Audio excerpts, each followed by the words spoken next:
Hello friends, आज के इस वीडियो में हम लोग समझेंगे कि न्यूट्रल वायर क्या होता है, फेज वायर क्या होता है, अर्थिंग क्या होती है, ग्राउंडिंग क्या होती है, ये सब कहाँ पे की जाती है और क्यों की जाती है, इन सब का क्या यूज होता है। तो चलिए बिना समय गवाए शुरू करते हैं और सबसे पहले जानेंगे कि न्यूट्रल वायर क्या होता है। ठीक है, उसी के साथ पढ़ेंगे फेज वायर। इसी को बहुत लोग लाइव वायर या हॉट वायर भी कह देते हैं।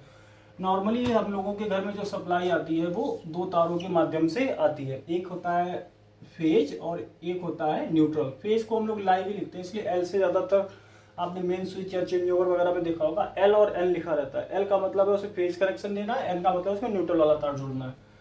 तो सबसे पहले सप्लाई आ जाएगी मीटर के अंदर। ठीक है, ये इलेक्ट्रिसिटी मीटर है, ये इसकी स्क्रीन, ये बटन। उसके बाद में ये निकलेगी यहाँ से। उसके बाद आपका मेन स्विच अगर लगा होगा या डिस्ट्रीब्यूशन बॉक्स जो भी है, ठीक है, उसमें आ जाएगी। उसके बाद में आप अपने घर का लोड चला लीजिए, चाहे एमसीबी में करिए, चाहे आरसीसी लगाइए, वो अलग बात है। फिलहाल हम समझ रहे हैं ये लोड पे आ गया। ठीक है, आप घर में जो भी fridge, AC, TV, stabiliser, inverter जो भी लगा है, मोटर वगैरह, सारा लोड आपका चलता है बढ़िया फर्स्ट क्लास।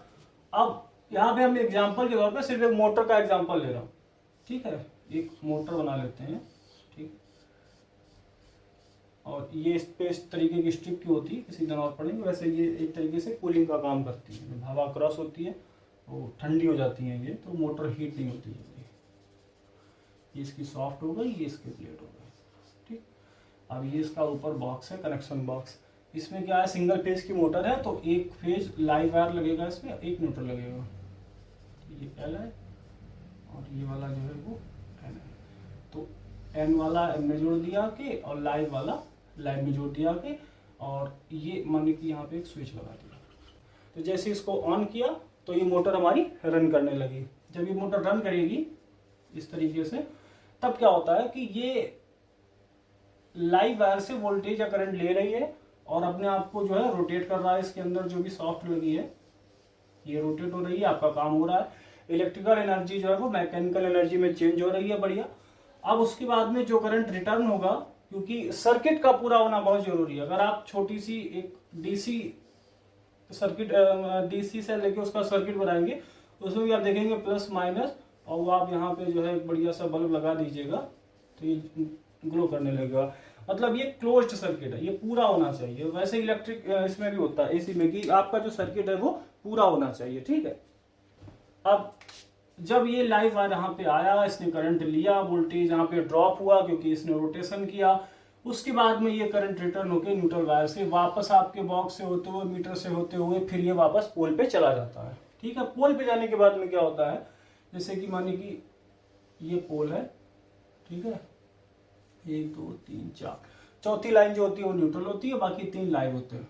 जो ट्रांसफार्मर होता है वहां से 3 आपके फेज निकलते हैं, एक न्यूट्रल वायर निकलता है। तो न्यूट्रल इसमें जुड़ गया, और फेज वाला आपका मानिए कि आपका L3 में है तो L3 में आपका जोड़ दिया गया। ये पड़ोसी का घर है तो इसको L2 से दे दिया, ये इनके पड़ोसी का, इसको L1 से दे दिया, आपको L3 से दे दिया। इससे क्या होता है, लोड डिवाइड होता रहता है। एक ही केबल पर ज्यादा लोड नहीं पड़ता है, एक ही टर्मिनल पे, तो वो बैलेंस होता रहता है कि थोड़ा इन पे, थोड़ा इन पे, थोड़ा इन पे, वो डिस्ट्रीब्यूट होकर डाल दिया जाता है। अब ये न्यूट्रल वायर कहाँ गया, आपके यहाँ से होते हुए खंबे से, मीटर से होते हुए खंबे पर गया। अब खंबे से कहाँ गया, क्योंकि केबल खंबे पे कहाँ से है, तो अब केबल आया ट्रांसफार्मर से। तो जैसे कि ये ट्रांसफार्मर है ये। ठीक है, इसमें भी आउटपुट में 4 पोल होते हैं, बता रहे थे ना अभी, L1, L2, L3, और ये होता है न्यूट्रल। ये सबका कॉमन होता है। ठीक है, ये इस तरीके से जो है, ये इसके साइड में आपने देखा होगा इस तरीके से रेडिएटर वाला सिस्टम होता है, कूलिंग वाला। ठीक है, हवा इनसे क्रॉस होती रहती है तो ये ठंडा होता रहता है, नहीं तो बहुत गर्म हो जाएगा। ठीक है, ये इस तरीके से ऊपर इसमें जो है वो 3 इनपुट पर टर्मिनल होते हैं। इसमें 11,000 लाइन आती है। ठीक है, ये 11,000 जो लाइन होती है वो इनपुट होती है, यहाँ से 220 या 240 वोल्ट जो है वो आउटपुट होता है। ठीक है, अब हमारा L3 था तो हमारा जो लाइव वायर आया वो आपका L3 में आके जुड़ गया, और जो न्यूट्रल वाला है वो हमारा न्यूट्रल में आके जुड़ गया। ठीक है, अब ये न्यूट्रल वाला जो अंदर जाएगा, इसके अंदर क्या होती है, प्राइमरी कॉइल और सेकेंडरी कॉइल, 2 कॉइल होती है। तो जो सेकेंडरी कॉइल है, ठीक है, उसमें दो सिरे होते हैं। एक पहला सिरा जो है वो फेज निकालेगा और दूसरा सिरा जो है वो न्यूट्रल निकालेगा।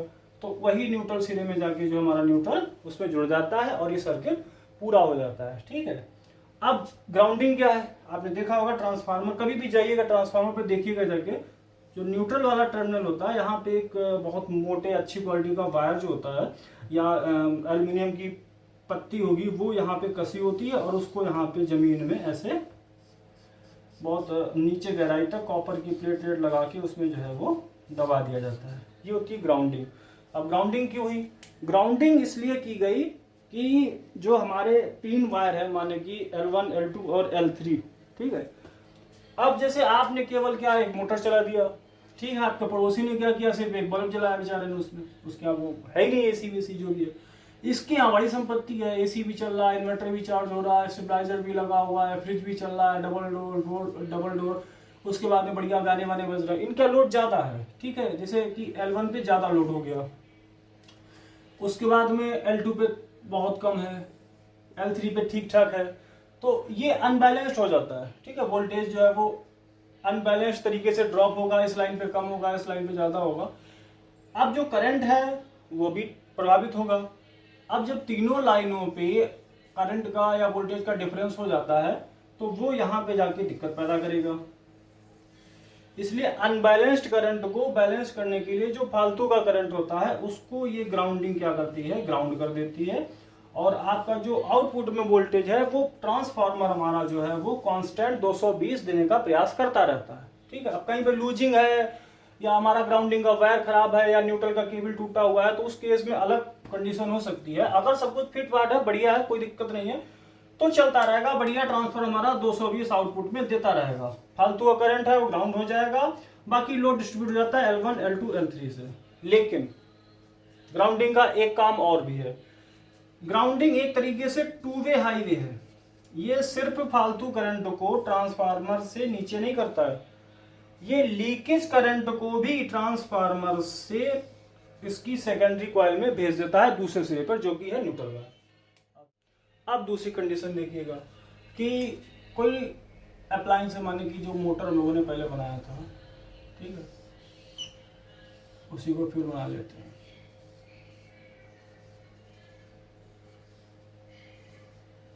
ठीक है, इस पे 2 तार आए हुए थे, एक लाइव और एक न्यूट्रल, ठीक है। अगर सब कुछ सही है, लाइव वायर आके इसमें अच्छे से कसा हुआ है, न्यूट्रल आके इसमें अच्छे से कसा हुआ है, तो कोई प्रॉब्लम नहीं है। लाइव से वोल्टेज आ रहा है, करंट आ रहा है, हमारा आरई सप्लाई, इसने रोटेशन लिया, उसके बाद में रिटर्न पाथ से अपना रिटर्न भेज दिया। लेकिन कहीं पे मान लीजिएगा ये केबल कट गया थोड़ा सा, या डैमेज हो रखा है, या लूजिंग है, ये जो लाइव वायर है, अब चूंकि ये मेटल बॉडी है, कूलर की बॉडी भी मेटल की होती है, अब तो प्लास्टिक वाले भी आते हैं, मन की फ्रिज है या जो भी इस तरीके के अप्लायंसेज हैं, खासकर हैवी मोटर वगैरह, तो उसमें मान लीजिए कि टच हो गया अगर ये फेज वाला वायर, ठीक है, तो अब क्या हो रहा है कि फेज वायर से जो करंट अंदर जा रहा है वो अपना रोटेशन लेके न्यूट्रल से बाहर तो निकल रहा है, लेकिन जो करंट इस बॉडी में टच हो रहा है उसका क्या, इस पूरी बॉडी में फेज करंट आ रहा है। अब अगर कोई इसको ऐसे छू लेगा जाके तो उसको करंट लगेगा, और अच्छा खासा करंट लगेगा अगर वो जमीन में खड़ा है। तो इसीलिए की जाती है अर्थिंग। अर्थिंग क्या होती है, बॉडी में एक जगह पे कहीं भी छोटा सा स्क्रू लगा होगा, वहां पे लिखा रहता है अर्थ, ठीक है, कहीं भी होगा। तो अब अर्थिंग वायर यहाँ पे टच है, उस अर्थिंग वायर को आपके स्विच बोर्ड में अर्थिंग वाले टर्मिनल में जोड़ दिया जाता है। अब अगर किसी के घर में अर्थिंग हो रखी है तो वहां पे गड्ढा खोद के उसमें कॉपर की प्लेट डाली जाती है काफी गहराई तक, अच्छी क्वालिटी की, और उसमें थोड़ी बहुत चीजें और भी डाली जाती हैं। फिर उससे ऊपर लाके उसके सिरे पर एक वायर बांधा जाता है। वो वायर पूरे घर में अर्थिंग वाला वायर जो है वो बना होता है। सारे जो 5 पिन के सॉकेट होते होंगे, जो ऊपर वाला ये टर्मिनल होता है ये अर्थिंग वाला ही होता है, इसलिए मोटा भी होता है कि अगर कोई प्लग है जैसे कि आपने देखा होगा तो उसमें ऊपर वाला जो है ये बहुत मोटा होता है, ठीक है। तो ये पहले जाके इसमें टच करेगा, तो अगर कोई लीकेज करंट वगैरह है तो इसमें टच हो जाएगा और वो पहले ही ग्राउंड हो जाएगा। अर्थिंग यहाँ पे सेफ्टी प्रोवाइड कराता है। तो अर्थ क्या है, अब ये फेज इसमें टच हो रहा है, अब वही वाली बात है, सर्किट पूरा होना चाहिए। जो मेन वायर से लाइव वायर आ रहा है वो तो सर्किट पूरा होकर न्यूट्रल से निकल रहा है, लेकिन जो लीकेज करंट है वो बॉडी पे लग रहा है, उसका सर्किट ये अर्थिंग पूरा कर रही है। भाई फेज आया और न्यूट्रल निकल गया, अब न्यूट्रल की जगह पे यहाँ पे अर्थ यूज किया जाता है। अब ये अर्थिंग क्या करेगी, ठीक है, अर्थिंग क्या करेगी, अर्थिंग इस पूरे करंट को ग्राउंड कर देगी या जमीन में भेज देगी। एक्चुअल में जमीन में भेजना बहुत जगह पे लिखा रहता है कि जमीन में भेज देगी, जमीन करंट को शक नहीं करती है, ठीक है, कि उसने एब्जॉर्ब कर लिया, जो करंट आया पूरा एब्जॉर्ब नहीं करेगी। वो अपना सर्किट पूरा करने के लिए सोर्स ढूंढती रहेगी। जैसे कि आपका ट्रांसफार्मर यहाँ पे रखा हुआ है, ज्यादा दूर हो गया क्या, ठीक है, ये आपका ट्रांसफार्मर रखा हुआ है, ठीक है,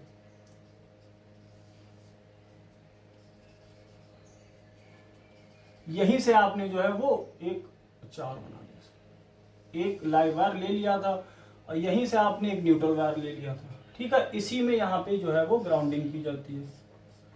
देखिए वहां पे वो ग्राउंडिंग है, यहां पर अगर है तो किसी अप्लायंसेस में जो है वो अर्थिंग होती है। ये अर्थिंग और ग्राउंडिंग में अंतर हो गया, ठीक है, वो न्यूट्रल वायर था। अब ये प्लेट, अब जमीन चूंकि उसमें करंट पूरा ऐसा नहीं है कि सारा करंट वो एब्जॉर्ब कर लेगी, तो वो पाथ अपना ढूंढेगा, रिटर्न पाथ, ठीक है। अब लाइट की स्पीड बहुत तेज होती है, आपने पढ़ा होगा। अब वो पाथ ढूंढता ढूंढता ढूंढता वो अपना पाथ ढूंढेगा और इस कॉपर प्लेट से होता हुआ वो वापस इसकी सेकेंडरी कॉइल के दूसरे सिरे में जाके अपना सर्किट पूरा कर लेगा। अब भले ही उसमें कुछ करंट या वोल्टेज का लॉस हुआ हो, जो भी पावर लॉस हुआ हो, वो अलग बात है, क्योंकि जमीन में रेजिस्टेंस भी होता है। अब अच्छी क्वालिटी का जो वायर है वो तो तुरंत रिटर्न कर देगा। सबसे अच्छा तो आइडियल कंडक्टर तो आज तक मतलब किसी को माना नहीं गया, सबसे अच्छा सिल्वर को माना गया है। अब जब वो जमीन से होके जा रहा है, चूंकि लीकेज करंट है, इसीलिए अगर कोई इसको छू भी लेगा, जैसे किसी ने छू लिया, तो उसको करंट नहीं लगेगा। कि क्यों? करंट को चाहिए अच्छा पाथ। जैसे कि एग्जांपल के तौर पे आपको कहीं जाना हो और सेम डिस्टेंस आपको ट्रेवल करनी हो, और कोई आपसे कहे कि आप बाइक से चले जाइएगा या कार से चले जाइएगा, और कोई फ्लाइट से चले जाइएगा, तो फ्लाइट से क्या है, जल्दी पहुंचेंगे, आराम रहेगी। तो वही चीज है, यहाँ पे आप जब खुद छू रहे हैं तो आपकी बॉडी है माने कि सूखी है, जमीन पर खड़े हैं कि चप्पल पहने हैं, उससे करंट होता हुआ धीमे धीमे धीमे धीमे जाएगा। लेकिन जब पहले से ही वायर कनेक्ट है तो करंट सोचेगा अरे यार इतना बढ़िया रास्ता बना हुआ है तो वहीं से चलते हैं, क्या दिक्कत है।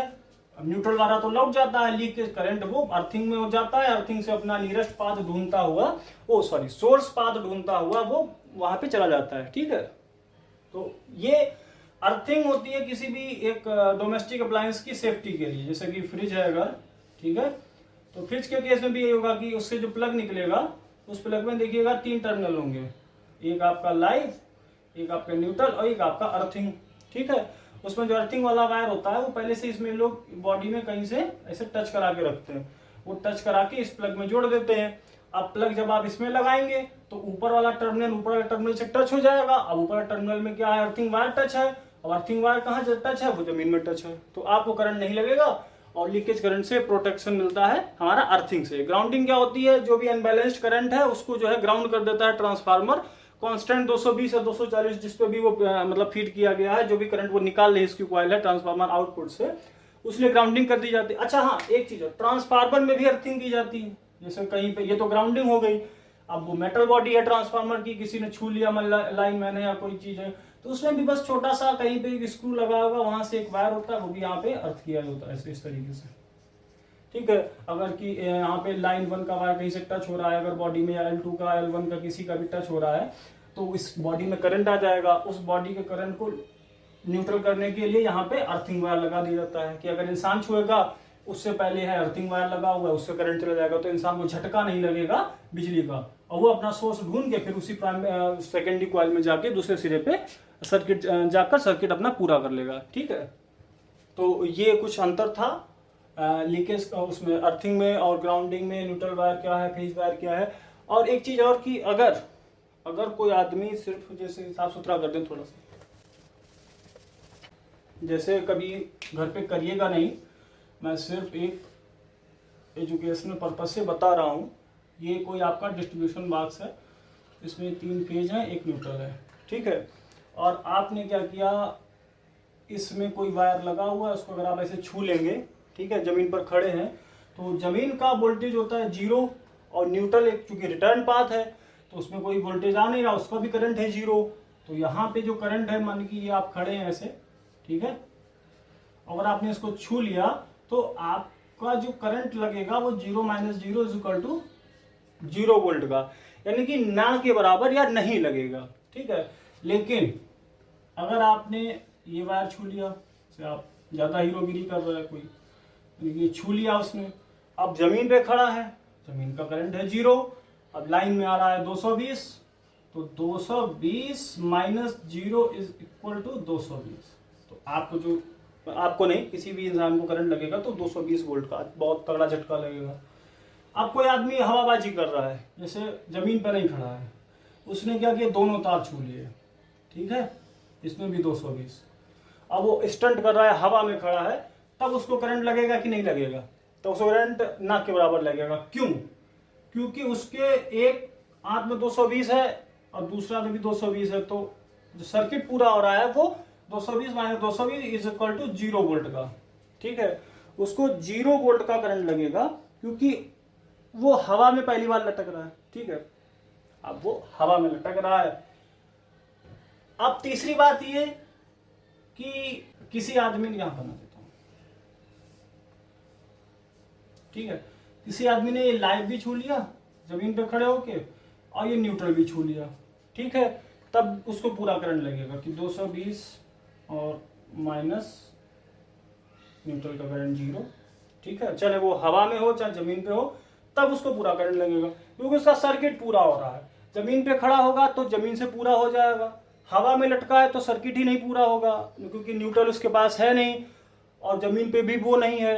तो 220 पकड़े चाहे 440 पकड़े तो उसको करंट नहीं लगेगा, बहुत माइनर भले वाइब्रेशन फील हो लेकिन करंट नहीं लगेगा। हालांकि कभी करने का प्रयास मत करिएगा क्योंकि अगर हाई वोल्टेज आता है तो उसके चारों तरफ इलेक्ट्रिकल फील्ड या मैग्नेटिक फील्ड भी जनरेट हो जाता है, तो उस कारण से करंट लग सकता है। लेकिन ऐसे नहीं लगेगा कि आप एक हाथ में 220 पकड़ लिया, दूसरे हाथ में 220 पकड़ लीजिएगा। अगर आप टच नहीं है, कोई भी ऑब्जेक्ट आपके टच नहीं हो रहा है जो ग्राउंड से टच है, या कोई भी कंडक्टर है वो आपके पास नहीं है, न्यूट्रल वायर आपने टच नहीं किया हुआ है, बिल्कुल आइसोलेटेड है, तो करंट नहीं लगेगा। लेकिन आपके पैर जमीन पे है या कोई भी एक छोटा सा तक ऑब्जेक्ट आपके टच हो रहा है जो कंडक्टर है और जमीन से कनेक्ट है या न्यूट्रल पे कनेक्ट है, तो करंट लगेगा, पूरा करंट लगेगा। तो इसलिए ध्यान रखिएगा, बिजली जितनी अच्छी है उतनी ज्यादा खतरनाक भी है। तो खासकर बच्चों से याद आया कि नॉर्मली हम लोग जो पेंसिल होती है, ठीक है, बहुत से लोग जानते भी होंगे, वो हम लोग लकड़ी की समझ लेते हैं कि लकड़ी तो एक तरीके का इंसुलेटर, उसमें करंट नहीं आता है, लेकिन उसके अंदर जो लिड पड़ी होती है, ठीक है, वो ग्रेफाइट की होती है। अब ग्रेफाइट क्या है, वो इलेक्ट्रिसिटी का बढ़िया कंडक्टर है, ठीक है। तो बच्चों को खासकर ध्यान रखिएगा कि पेंसिल को कभी भी सॉकेट में मतलब डालने से रोकना चाहिए। उनको पेंसिल पहली चीज देनी नहीं चाहिए, ऐसे खेल वेल में कहीं चुभो ले, या और बिजली के सॉकेट में तो डालनी ही नहीं है क्योंकि जैसे ही इधर टच होगा, अगर पीछे से भी वो छिली हुई है, बहुत से बच्चे ना दोनों तरफ छील लेते हैं, इधर से भी इधर से भी, ठीक है। अब वो उसमें अगर किसी ने डाल दिया तो तुरंत करंट वो पास कर देगा क्योंकि वो कंडक्टर है ना, हम लोग लकड़ी समझ के उसको इंसुलेटर समझते हैं। तो बड़ा कायदे से रहिएगा बिजली के साथ में, जितनी अच्छी उतनी खतरनाक भी है। तब तक के लिए अपना व अपनों का ख्याल रखिएगा। मुझे दीजिएगा आज्ञा। नमस्कार।